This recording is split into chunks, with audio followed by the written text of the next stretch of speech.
ahead, we will talk about Baji Prabhu the Brave. The angry troops of Siddhi were fast galloping towards the Ghodkind Pass. Shivaji saw that it was impossible to reach Vishalgarh before the enemy overtook them. He said to Baji Prabhu, Baji, this is a very critical situation. The road ahead is steep and the enemy is right on our heels. It is now impossible to reach Vishalgarh. So let us turn back and face the enemy. Baji Prabhu understood the great agitation going on in Shivaji's mind. The enemy was fast approaching the pass. The life of Shivaji and therefore Swaraj was in danger. He said, Maharaj, you must proceed to Vishalgarh. Take a handful of soldiers with you. I shall defend this pass and will not let the enemy cross it. I shall lay down my life in defense of this pass if need be. If I die, there will be many other Bajis to take my place. But no one can replace you. Our Swaraj needs you. The enemy will attack in large numbers. We cannot hold out against them with our limited force. Please do not wait. Go ahead. We shall stop the enemy at the entrance to the pass. We shall not let him advance till we know that you have reached Vishalgarh safely. Baji Prabhu's brave words and his sense of loyalty brought tears to Shivaji's eyes. He was most unwilling to sacrifice this gem of a man for his personal safety. But he had no time to think of these things. He wanted to achieve his ideal of Swaraj. He fondly embraced Baji and said, We shall move ahead towards Vishalgarh. As soon as we gain the fort, guns will be fired. That will be the signal of our safe arrival. As soon as you hear the gunfire, abandon the pass and follow us to the fort. आगे बढ़ते हैं, बात करते हैं वीर बाजी प्रभु के बारे में। सिद्धि की क्रोधित सेना घोड़खिंड दूरे की ओर तेजी से बढ़ रही थी। शिवाजी ने देखा कि दुश्मन के आगे बढ़ने से पहले विशालगढ़ तक पहुंचना असंभव था। उन्होंने बाजी प्रभु से कहा, बाजी, यह बहुत ही गंभीर स्थिति है। आगे का रास्ता खड़ी चढ़ाई वाला है और दुश्मन हमारे ठीक पीछे है। अब विशालगढ़ तक पहुंचना असंभव है, इसलिए हमें पीछे मुड़ना चाहिए और दुश्मन का सामना करना चाहिए। बाजी प्रभु शिवाजी के मन में चल रहे महान व्याकुलता को समझ गए। दुश्मन तेजी से दर्रे की ओर बढ़ रहा था। शिवाजी का जीवन और इसलिए स्वराज खतरे में था। उन्होंने कहा, महाराज, आपको विशालगढ़ की ओर बढ़ना चाहिए। आपने अपने साथ मुट्ठी भर सैनिक ले लो। मैं इस दर्रे की रक्षा करूंगा और दुश्मन को इसे पार नहीं करने दूंगा। यदि आवश्यकता पड़ी तो मैं इस दर्रे की रक्षा के लिए अपने प्राण न्यौछावर कर दूंगा। यदि मैं मर गया तो बहुत से लोग मारे जाएंगे और अन्य बाजी मेरी जगह ले लें, लेकिन कोई भी आपकी जगह नहीं ले सकता है। हमारे स्वराज को आपकी ज़रूरत है। दुश्मन बड़ी संख्या में हमला करेगा। हम अपने सीमित बल के साथ उनका सामना नहीं कर सकते। कृपया प्रतीक्षा न करें, आगे बढ़े। इस दुश्मन को दर्रे के प्रवेश द्वार पर रोक देंगे। जब तक हमें पता नहीं चल जाता कि आप विशालगढ़ तक पहुंच चुके हैं, हम उसे आगे नहीं बढ़ने देंगे। महाप्रभु के बहादुर शब्दों और उनकी वफादारी की भावना ने शिवाजी की आंखों में आंसू ला दिए। वो अपनी व्यक्तिगत सुरक्षा के लिए इस रत्न को बलिदान करने के लिए बिल्कुल भी तैयार नहीं थे, लेकिन उनके पास इन चीज़ों के बारे में सोचने का समय नहीं था। वह स्वराज के अपने आदर्श को प्राप्त करना चाहते थे। उन्होंने बाजी को प्यार से गले लगाया और कहा, हम विशालगढ़ की ओर आगे बढ़ेंगे। जैसे ही हम किले में प्रवेश करते हैं, बंदूकें दागी जाएंगी। यह हमारे सुरक्षित आगमन का संकेत होगा। Moving ahead, we will talk about Baji's defense of the Ghodkind Pass. So Shivaji left for Vishalgarh, leaving Baji Prabhu to defend the pass. Baji made a low bow to the receding figure of Shivaji and then prepared himself for battle. He took a sword in his hand and stood at the entrance of the pass. He divided his company of soldiers into a small group and posted them at suitable points. The Mawlas took their position and collected huge boulders and stones to be used as weapons. The Mawlas across the pass were now a strong barrier in the path of the enemy. By this time, the enemy had reached the mouth of the pass, and one could hear their war cries. Baji addressed his troops and said, "My brave soldiers and comrades, be prepared. You may die fighting, but do not desert your post.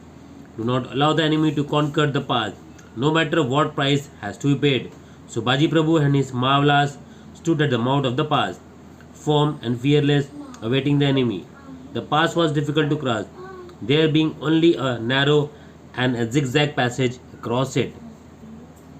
At the other end, Shivaji was speeding towards Vishalgarh. The fort was still some distance away and would take Shivaji at least 2 hours to reach it. If Baji Prabhu could hold out for those 2 hours, Shivaji would be safe. आगे बढ़ते हैं, बात करते हैं बाजी द्वारा घोड़किन की रक्षा। शिवाजी विशालगढ़ चले गए और दर्रे की रक्षा के लिए बाजी प्रभु को छोड़ दिया। बाजी ने शिवाजी को पीछे हटती हुई आकृति का नमन किया और फिर युद्ध के लिए तैयार हो गए। उन्होंने अपने हाथ में लगातार तलवार ली और दर्रे के प्रवेश द्वार पर खड़े हो गए। उन्होंने अपने सैनिकों की टोली को छोटे छोटे समूह में विभाजित किया और उन्हें उपयुक्त स्थानों पर तैनात किया।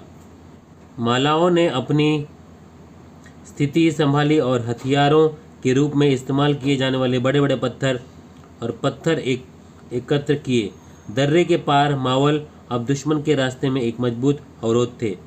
इस समय तक दुश्मन दर्रे के मुहाने पर पहुंच चुके थे और कोई भी उनकी युद्ध पुकार सुन सकता था।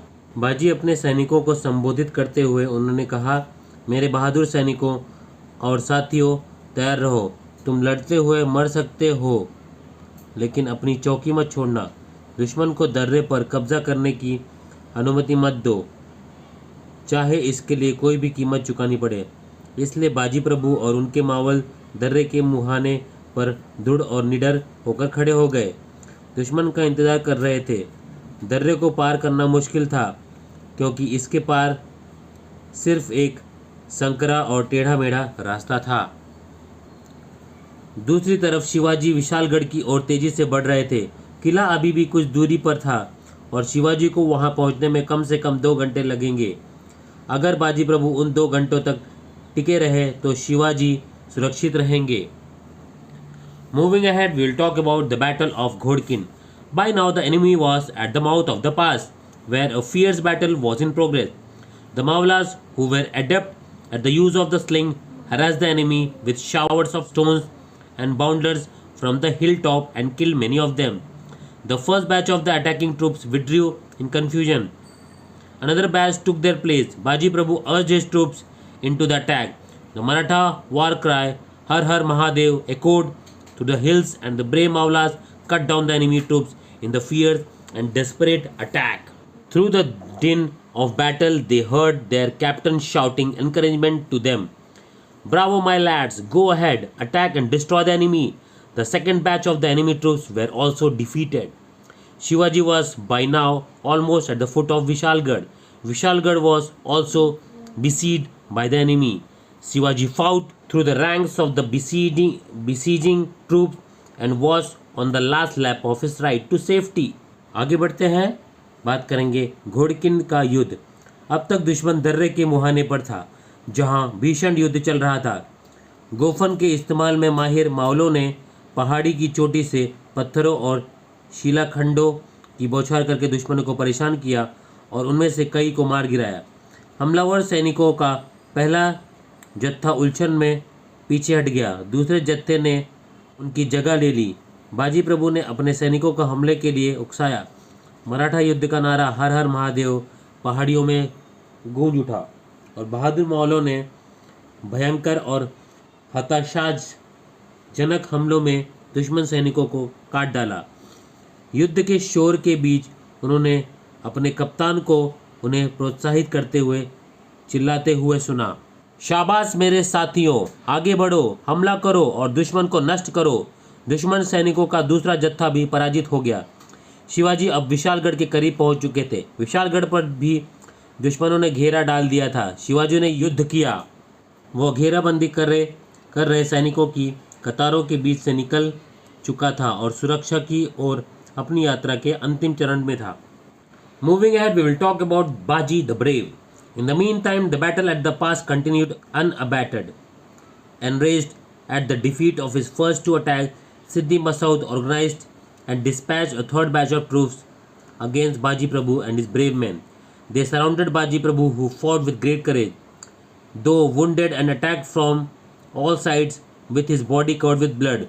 Baji would not withdraw from the past but continued the fight. At the same time, he urged his Mawlas to attack the enemy. Disheartened by the fearful attack, the enemy again withdrew, but Baji was fatally wounded. He was hanging on his life just to hear the sound of gunfire from Vishalgarh. आगे बढ़ते हैं, बात करते हैं बहादुर बाजी। इस बीच दर्रे पर लड़ाई बेरोक टोक जारी रही। अपने पहले 2 हमलों की हार से क्रोधित सिद्दी मसूद ने बाजी प्रभु और उनके बहादुर लोगों के खिलाफ सैनिकों का एक तीसरा जत्था संगठित किया और भेजा। उन्होंने बाजी प्रभु को घेर लिया, जिन्होंने बड़ी बहादुरी से युद्ध किया। घायल होने और चारों ओर से हमला होने के बावजूद, उनका शरीर खून से लथपथ होने के बावजूद, बाजी दर्रे से पीछे नहीं हटे, बल्कि लड़ाई जारी रखी। उसी समय उन्होंने अपने मावलों से दुश्मन पर हमला करने का आग्रह किया।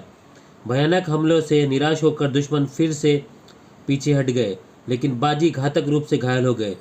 वो विशालगढ़ से गोलियों की आवाज़ सुनने के लिए बस जान बचाने के लिए लटके हुए थे। Moving ahead with the last part of this chapter, घोड़किंड becomes Pawankind, and then the sound of gunfire was heard from Vishalgarh. Maharaj has reached Vishalgarh. I have done my duty. Now I can die in peace. So saying, Bajirao breathed his last on this historic battlefield.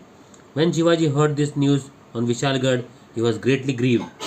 He exclaimed, Baji Prabhu Deshpande laid down his life on the battlefield in the cause of Swaraj. The Bandals gave a great battle. It was because of brave patriots like Baji Prabhu the Swaraj was won. Their blood made the Ghodkind a place holy in Swaraj. Ghodkind became immortal in history as Pawankind. We pay our repeated homage to the brave Baji Prabhu and his brave men. आगे बढ़ते हैं आखिरी part ये chapter के, ठीक है। घोड़किंड बन गया पवनखिंड। तभी विशालगढ़ से गोलियों की आवाज़ सुनाई दी। महाराज विशालगढ़ पहुंच गए। मैंने अपना कर्तव्य पूरा कर लिया, अब मैं शांति से मर सकता हूँ। ऐसा कहते हुए बाजी ने ऐतिहासिक युद्ध भूमि पर अंतिम सांस ली। जब शिवाजी ने विशालगढ़ पर यह समाचार सुना तो उन्हें बहुत दुख हुआ। उन्होंने कहा, बाजी प्रभु देशपांडे ने स्वराज के लिए युद्ध भूमि में अपने प्राण न्यौछावर कर दिए। बंदारों ने बहुत बड़ी लड़ाई लड़ी। बाजी प्रभु जैसे वीर देशभक्तों के कारण ही स्वराज की जीत हुई। उनके खून ने घोड़किंड को स्वराज में पवित्र स्थान बनाया। घोड़किंड इतिहास में पावनखिंड के नाम में से अमर हो गया। हम वीर बाजी प्रभु और उनके वीर जवानों को बार बार श्रद्धांजलि देते हैं। I hope you guys will like this video. If you are liking the video, please do subscribe, share and hit the notification button. Alright, चलिए मिलते हैं अगले वीडियो में। तब तक के लिए बाय बाय, टेक केयर। दोस्तों, अगर आपको वीडियो पसंद आया तो प्लीज़ लाइक करें, सब्सक्राइब करें और शेयर करें। Bye bye, take care.